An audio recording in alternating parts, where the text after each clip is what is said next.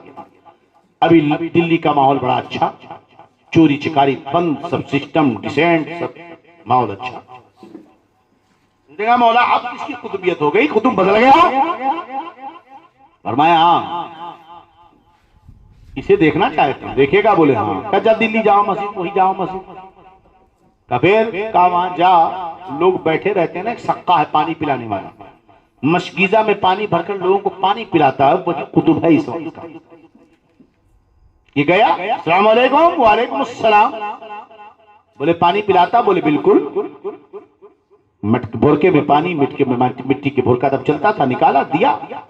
اس نے پانی لیا اور گرا دیا اور پیر سے زمین کو لیپنے لگا. تب ماربل تو تھا نہیں, پانی لے کر گرا کر پیر سے کیچڑ کرنے لگا. اس نے کھینچ کر ایک تھپڑ مارا. بولا کیا بے خربوزے والا سمجھا ہے کیا؟ خربوزے والا سمجھا ہے؟ تو آپ خربوزے والے مت بنو. دامن گیرا والے خربوزے والے ہو گئے, سنی بریلوی رضوی, اور جتنے بھنگی سنگی ہیں نا وہ ذرا ٹائٹ ہو گئے. تو ذرا خربوزے والے مت بنو. بالخصوص جو باپ ہیں ان کو خربوزے والا نہیں بننا چاہیے. بات سمجھ آ رہی کہ نہیں؟ ہاں, پھول پیدا کیے ہو, ڈنڈے سے بچوں کو پالو, دنا دن دنا دن, موبائل نہ چھوڑے, در در در. ان کے بھوت بغیر مار کھائے اترتے نہیں, سمجھے کہ نہیں؟ جو جتنا کٹ کے بنتا ہے وہی اتنا چمکتا ہے. ابے لوہا بیکار ہے جب تک آگ میں ڈالا نہ جائے اور ہتھوڑے سے کوٹا نہ جائے. سونا بیکار ہے جب تک اسے آگ میں تپا کر اسے ٹھوک کر برابر نہ کیا جائے. حضرت عمر فاروق فرماتے ہیں لوگوں اپنے بچوں کو نرمی میں, آشائش میں, آرام میں مت پالا کرو, اپنے بچوں کو سختیوں میں پالا کرو. اپنے بچوں کو مٹی میں پالو, اپنے بچوں کو سختی میں پالو, اپنے بچوں پر ذرا ٹائٹ کاٹ دو. یہ بیچارہ ایک اینٹا اٹھایا, ہاتھ خراب ہو گیا, ابھی اس سے 10 اینٹیں اٹھواؤ. غزہ کے بچوں کو دیکھا ہے, دیکھا ہے غزہ کے بچوں کو, چیتھڑے اڑے ہیں ان کے. کیا کیا ہے ہم نے اور آپ نے جو اتنی عزت سے ہیں, سوائے اس کے کہ مولا تیرا کرم ہے. خواجہ جی میری کے صدقے میں ہمارا بھرم ہے. اپنے بچوں کو سخت رکھو. یہ کرکٹ کا بال نہیں, 50 کلو کی بوریا اٹھانے کی طاقت رکھتا. مضبوطی کے ساتھ انہیں پالو, بوائلر مرغی مت بناؤ ورنہ یہ ذبح ہو جائیں گے, کچھ نہیں بولیں گے. حضرت عمر کی یہ تعلیم, اخرج اليہود والنصارى من جزیرۃ العرب. حضرت عمر نے دفعات بنائے تھے, سمویدھان بنایا تھا. جزیرے عرب کے کسی بھی کونے میں, کسی خطے میں, کسی کھاڑی میں, کسی پہاڑی میں, کسی جنگل میں کوئی یہودی اور عیسائی بسنے نہ پائے. کوئی یہودی عیسائی عراق سے لے کر کے یمن تک کہیں بسنے نہ پائے, نہ شہر میں, نہ دیہات میں, نہ گاؤں میں, نہ کھڈے میں, نہ پہاڑ میں, نہ جنگل میں. جب تک عمر کے اس سمویدھان پہ عرب نے عمل کیا تھا, عزتیں ان کے قدم چومتی تھی. آج یہ بزدل نکمے جن کی بیٹیاں جو اپنی بیٹیوں کو عیسائیوں کے سامنے نچاتے ہو, تم انہیں اسلامی بادشاہ کہتے ہو, اور ان مولویوں کو لقبہ مار گیا ہے زبان پہ. وہ حدیث کی لت لگانے والے کرائے کے ٹٹو گنگے شیطان بنے بیٹھے. یہاں سے سنت, یہاں سے سنی جا کر مصطفیٰ کی روزے پر سلام پڑھنے لگے. اس مردود کی زبان منہ میں زبان آتی ہے تب شرک اور بدعت کے فتوے دینے کے لیے مصطفیٰ کے شہر میں ناچا جا رہا ہے، شراب بک رہی ہے، جوئے کھیلے جا رہے ہیں، بے حیائیاں ہو رہی ہیں، کعبہ کا نقشہ بنا کر اس پہ ننگی لڑکیوں کو نچایا جا رہا ہے۔ یہ مسلمان تو نہیں ہو سکتے، نا یہ مسلمان تو نہیں ہو سکتے، یہ کسی یہودی کی اولاد ہو سکتے۔ اور ان کا جو یہ حشر ہوا ہے جانتے ہو کیوں؟ اس لیے کہ انہوں نے قرآن کی تعلیم نہیں سیکھی۔ ان بادشاہوں نے، مردودوں نے عربوں کو جاہل رکھا، اسکول کالجز کی تعلیمیں دی، اپنے بچوں کو برطانیہ، یورپ، امریکہ، کینیڈا بھیجا پڑھنے کے لیے۔ انہوں نے عرب میں مدرسے قائم نہیں کیے، مولوی نہیں بننے دیا، عالم بننے نہیں دیا، فقیہ بننے نہیں دیا، محدث بننے نہیں دیا۔ کرائے کے چند مولویوں کو خرید کر انہوں نے مسجد نبوی میں اور مسجد حرام میں بٹھایا ہے بس۔ اس لیے ان کے بچوں کو صرف نشہ آتا ہے، آوارگی آتی ہے، شراب پینا آتا ہے، اسلام کا دور دور تک ان کا کوئی رشتہ نہیں، کوئی تعلق نہیں۔ اللہ بچائے ایسے۔ میرے عمر نے جو حکومت دی تھی آج اسی کے لیے ترس رہی ہیں عرب کی وادیاں، وہاں کی فضائیں، وہاں کی پہاڑیاں، وہاں کی کھجوروں کے باغ۔ حضرت عمر رضی اللہ عنہ نے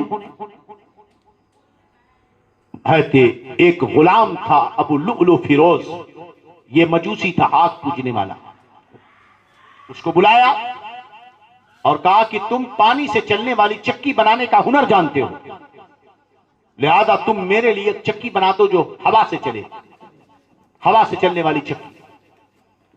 اس نے کہا میں ایسی چکی بناؤں گا زندگی بھر یاد کرو گے۔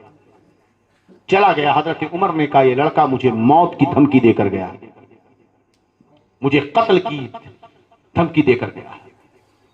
یہ نالائق گیا، اس نے خنجر تیار کیا زہر میں بجھا کر۔ حضرت عمر فجر کی نماز پڑھنے کے لیے کھڑے ہوئے، پڑھانے کے لیے۔ آپ کی عادت تھی مصلی امامت پر کھڑے ہونے سے پہلے لوگوں کی صفحہ صحیح کرواتے تھے، ڈنڈے مار مار کر صحیح کرواتے تھے۔ آج امام صاحب کی ہمت ہے؟ کل میں نے دیکھا مسجد میں نماز پڑھتے ہوئے فجر میں، آج کی دوسری صف میں لوگ کھڑے ہیں کرسی پر ادھر، اور ادھر یہاں لوگ کھڑے ہیں، بیچ میں 10 لوگوں کی جگہ خالی ہے۔ وہ خوش ہیں کہ ان کی نماز ہو رہی ہے۔ تو میں نے کہا نہ امام صاحب بتا رہے ہیں نہ مؤذن صاحب بتا رہے ہیں، میں سوچا بتاؤں، جب تک بتایا تب تک لوگ چلے گئے۔ ڈر ہے نا امام کو، اس لیے تو نہیں بتا رہا ہے۔ آپ خوشیوں کی نماز ہو رہی ہے، عاملۃ ناصبۃ تصلیٰ نارا حامیہ۔ ایسا حال بنا رکھا ہے اپنی مسجدوں کا۔ حضرت عمر ڈنڈے مار کر سب صحیح کرتے تھے۔ ابو لؤلؤ فیروز جب آپ کھڑے ہو کر سب صحیح کروا رہے تھے، اس نے وہ زہر بجھا ہوا لوہے کا خنجر لے کر حضرت عمر پر تاپڑ توڑ 10-12 وار کیے۔ کئی لوگوں نے بچانا چاہا، 8-9 لوگوں کو اس نے زخمی کر دیا، 6-7 لوگ تو اسی میں شہید ہو گئے۔ ایک عراقی نے کپڑا ڈال کر پھنسایا تو اس نے خود کو مار لیا، خودکشی کر لی۔ حضرت عمر فاروق رضی اللہ عنہ اسی درد میں، اسی زخم میں اس دنیا سے تشریف لے گئے۔ مرنے سے پہلے حضرت عائشہ سے اجازت مانگی کہ مجھے رسول اللہ کے پہلو میں دفن کیا جائے۔ حضرت عمر فاروق کو مصطفیٰ کے پہلو میں ابو بکر کے بغل میں دفن کر دیا گیا، اور اس کے بعد حضرت ابو بکر کے، حضرت عمر کے بعد خلافت کی باغ و ڈور دنیا اسلام کی عظیم عبقری شخصیت جامع القرآن سیدنا عثمان ابن عفان، وہ ذات مقدس جس سے فرشتے حیا فرماتے ہیں، ان کے ہاتھ میں خلافت کی باغ و ڈور آئی۔ یاد رہے جو خلیفہ بنا وہ افضل ہوا نہیں، جو افضل تھا وہ پہلا خلیفہ بنا۔ افضلیت کی بنا پر خلافت ملی، یہ اللہ کی مرضی ہے۔ انشاءاللہ بقیہ گفتگو کل ہوگی۔ اللہ رب العزت اپنے حبیب کے صدقہ و فیض ہمارے ایمان، عقیدے، جان، مال، عزت، آبرو کی حفاظت فرمائے۔ استغفر اللہ استغفر اللہ استغفر اللہ ربی من کل ذنب واتوب الیہ۔ اشہد ان لا الہ الا اللہ واشہد ان محمدا عبدہ ورسولہ۔